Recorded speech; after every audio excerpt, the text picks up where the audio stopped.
The new trailer for The Matrix Resurrections has released via Warner Bros. Yesterday, and alongside some great new looks at Neo, Trinity, the younger Morpheus, and more surrounding the plot of this latest film, it has us wondering one thing. How will the nostalgia play into this new movie, and what purpose will it serve? Well, from breaking down the new footage, it suggests that the film may be responding to the nostalgia-filled movies we get in Hollywood today. I'm going to be discussing this theory, talking about how it grew in my mind, and what it could mean for the science fiction sequel that is currently set to release this December. I will also leave a link to the new trailer down below in the description if you haven't seen it already. But before I get into it, if you want to see much more videos on The Matrix 4 leading up to its release date, then don't forget to support this upload by giving it a like rating, subscribing to the channel,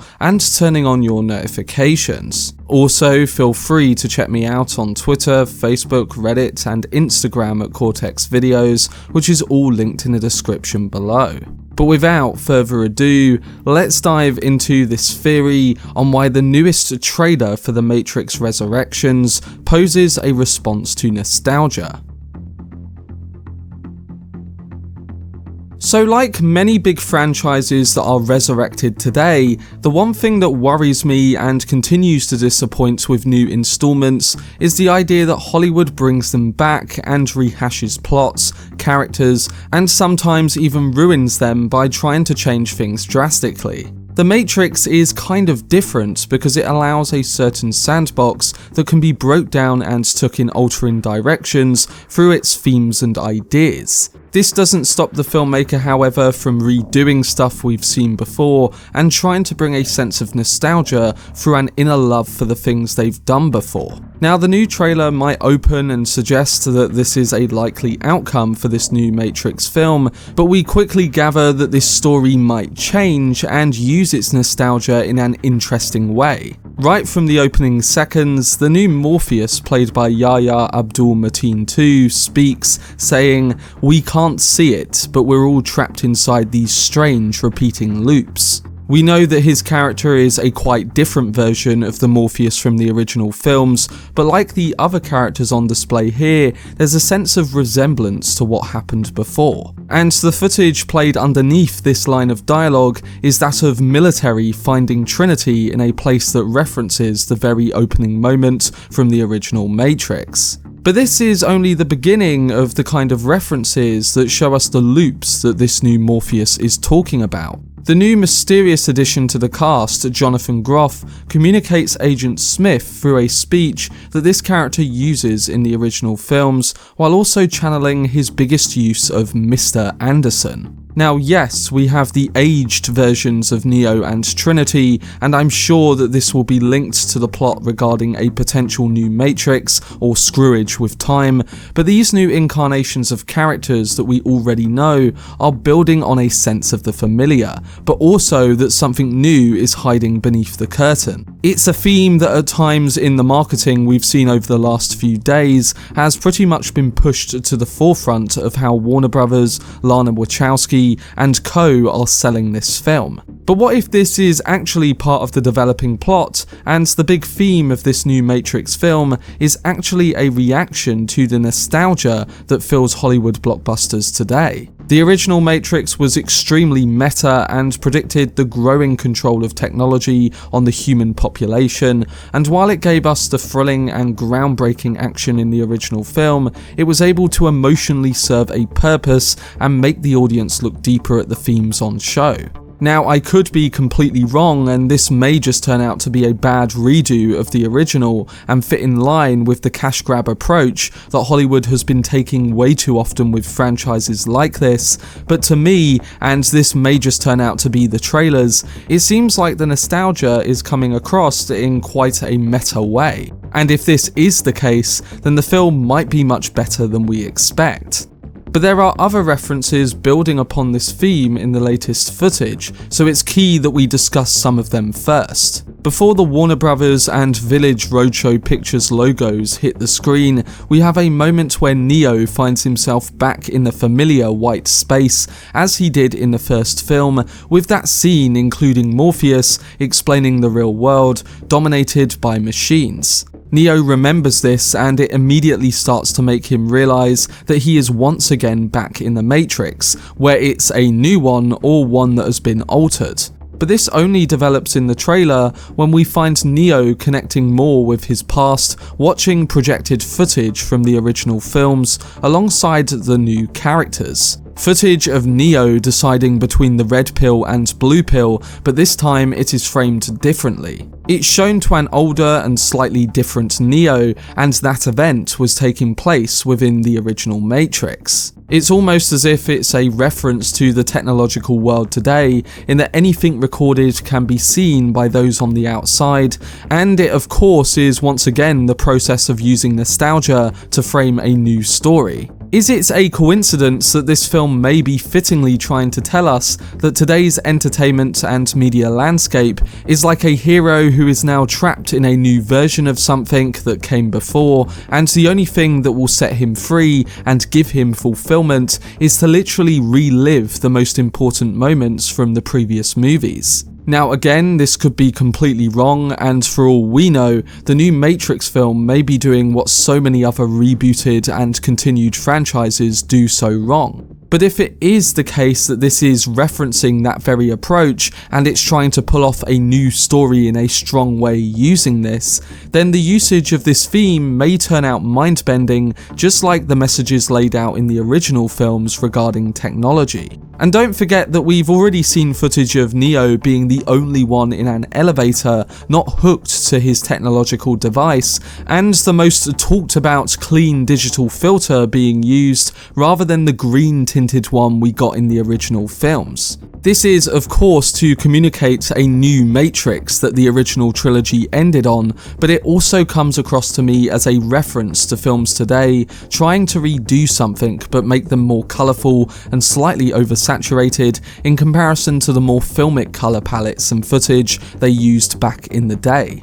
It's like how the original versions of the original Star Wars films had that green tone to them, only to become Disneyfied and overly saturated. Sure, this is in regards to shooting on film versus digital too, and technologies that have evolved, but the original Matrix did have that filmic green look too. So there's thematic changes and visual changes here that seem quite obvious when it comes to referencing the current landscape of entertainment and technology in general.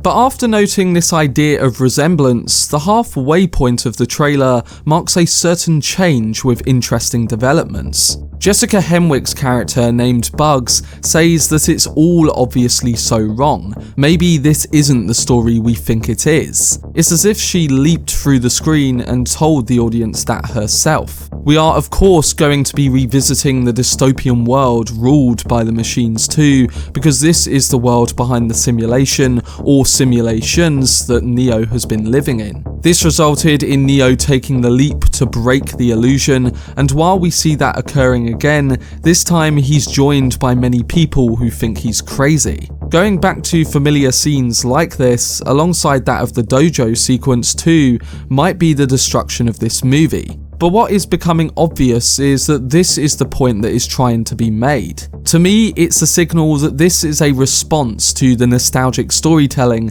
in today's big budget movies, and maybe a point that you shouldn't be afraid to take a new direction if you're going to reboot or make a sequel. Sure, you need to keep the identity and not alienate fans, like say the newer Star Wars and Terminator films have done, but you need to bring a fresh light with the storytelling and challenge characters to their core. If that is the approach, and like I say, it's obvious it's deconstructing that, then I think many people today will like this new entry. It would squash their worries about nostalgia-infused elements with no purpose, and give purpose to it through its ideology and new story direction. In that sense, there's a better look at the conflicts that The Matrix Resurrections will aim in on, focusing on a new Matrix that is creating issues in the greater landscape, and the characters within that have to adapt. Just like all of us in the real world have had to with technology and the landscape of entertainment.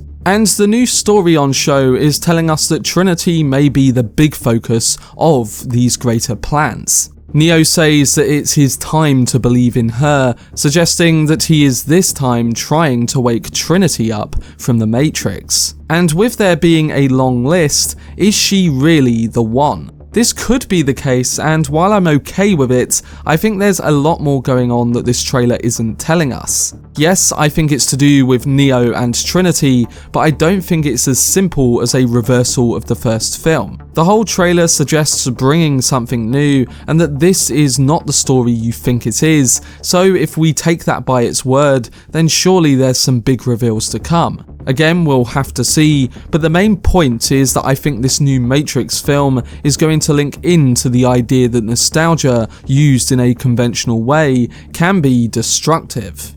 I'm saying all of this with a grain of salt because trailers can be completely different than the actual movie, and the hopes that I have that this will be unique or a play on the terrible use of nostalgia we see in movies today, it might not be the case when I see The Matrix Resurrections. But there's one moment of the trailer that really gives me the hope that it could do something well. Instead of ending this trailer by focusing on the insane action we've got throughout all the marketing, it ends on a much more emotional note. And this is the moment of silence between Neo and Trinity. Now, I know a majority of the trailer focuses on them, but this particular moment communicates that their love is at the heart of whatever journey is being taken in this new installment. After showing them like we remember them in great action scenes with new abilities, like the highway chase, it's ballsy to end on a note of the intimate emotion. Trinity confesses to Neo in a rooftop conversation, presumably after he crashes that helicopter seen previously, that she saw this in a dream and that her dream ended here. It's a deep moment between our two main characters, connecting them in a moment of emotion and history, rather than overwhelming action filling the screen. Yes, we get Neo remembering Kung Fu in The Stinger, but this scene before the title card hits suggests that The Matrix Resurrections is going to be much more nuanced than your average blockbuster with lots of action. Yes, it will have that, but to love The Matrix is to love something deeper. The only question that remains, and one that clearly bugs me based on what's been said in this video, is whether the nostalgia that is clearly on display is being used in a meaningful way. The nostalgia that's clearly evident throughout the marketing they have been using, and the scenes we are getting in all of the footage. I'm starting to think that may be the case, but I wouldn't be surprised if, like many other examples more recently, I'm wrong once again, and this turns out to be a bad example of bringing back the past. But that was my theory on what the references and nostalgia could mean in The Matrix 4. Overall, I thought the new trailer and footage we got was really exciting, and even though I have many hesitations on the final quality of the film, I'm quite honestly open to be surprised. Yes, there's references to the original movies, but this is The Matrix, and I'm sure that if it has been tackled correctly, then this will be a key theme in the latest movie. Hence my response to nostalgia theory. But we'll soon see if this is the key topic of whatever story unfolds in The Matrix 4, and whether the film will actually be any good. I must say that with both trailers Warner Brothers have released thus far, everything does look really great, and I hope it's a movie that reignites new ideas in science fiction, just like the original film did back in 1999. But then again, like the sequels, it could completely go the other way. It's a huge task to pull off, but if anyone can, it's the director and crew behind the first film. It'll be interesting to see if they can deliver on what these trailers have shown us, but so far, I'm loving everything we are seeing from the new installment. Let me know down below in the comment section what you thought of the second trailer for The Matrix Resurrections, alongside whether you agree with the points I have raised on the nostalgia theory. For more videos surrounding The Matrix 4 leading up to its release this December, then subscribe to the channel and turn on your notifications. Also, if you enjoyed this video, remember to leave a like rating and follow me on social media via the links in the description. But anyway, I hope you guys enjoyed it. I've been Cortex, and as always, make some noise.